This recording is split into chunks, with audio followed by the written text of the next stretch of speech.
Pemirsa, membaiknya layanan kesehatan membuat usia harapan hidup di Jepang semakin besar. Ya, angka usia lanjut di Jepang pun tergolong besar. Nah, keberadaan mereka membuka peluang profesi pendamping dan perawat lansia. Berbagai negara mengirim tenaga perawat mereka ke Jepang. Indonesia salah satunya. Bagaimana kecakapan mereka di panti lansia Jepang? Berikut liputan Syaifuddin dengan juru kamera Doni Surya Barata dan Hanin Dito dari Negeri Matahari Terbit, Jepang.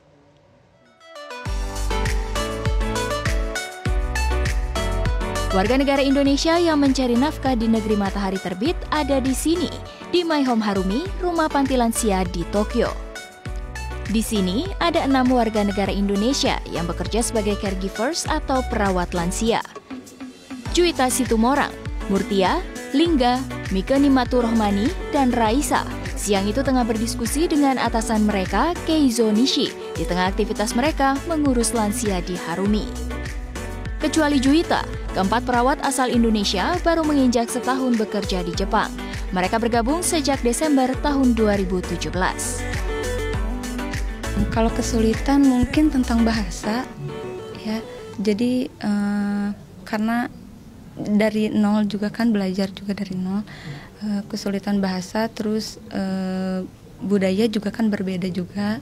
Belajar berjalan 1 bulan 4 kali. Ada kita ke sekolah, terus ada yang gurunya datang ke sini. Jadi belajar menurut saya cukup. Sedangkan Juwita sendiri sudah berada di Jepang sejak tahun 2013 silam.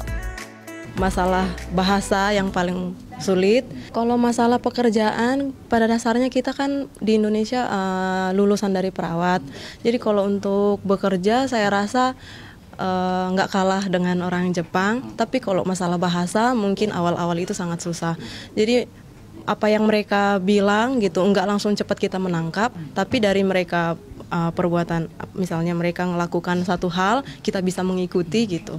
Kalau masalah gerakan ataupun tindakan kita nggak kalah.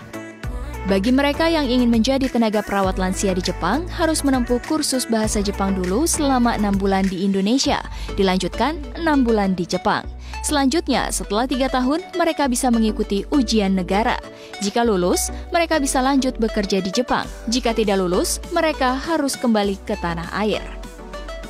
Juwita, perawat asal Sumbul, Kabupaten Dairi, Sumatera Utara, telah lulus ujian negara keperawatan di Jepang. Ia pun bisa memperpanjang masa kerja di negeri matahari terbit.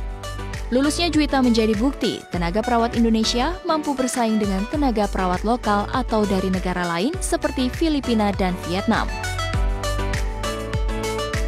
もともと母国で看護師の資格を持っている子たちがこちら配属をしてくれていますので、医療的なことに対しての支援、知識に関してはかなり有しております。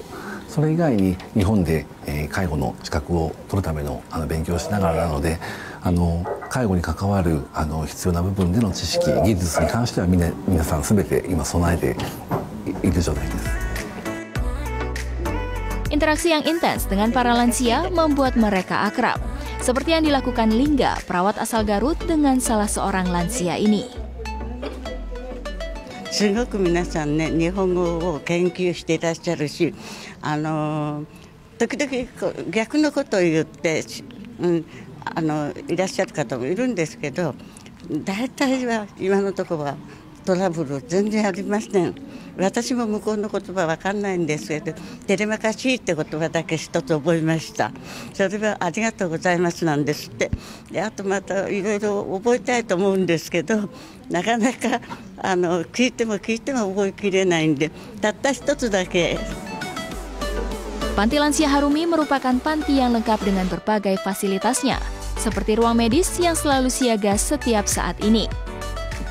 はい、特別養護老人ホームなので重度介護が多くなった方々でも寝泊まりがスムーズにできる設備、それからまた職員の方での配置、専門職の配置を備えております。なので、介護が必要になってもまた高齢になっても安心して生活が続けられるようにという形で24時間帯の介護支援をさせていただいているのが現状です。その他ご入居いただいている方に関しての介護サービスだけではなく、地域の福祉向上につながるように地域の方から多くのボランティアを受け入れたりですとか、また地域の部分の福祉向上につながる活動支援というところも力を入れております。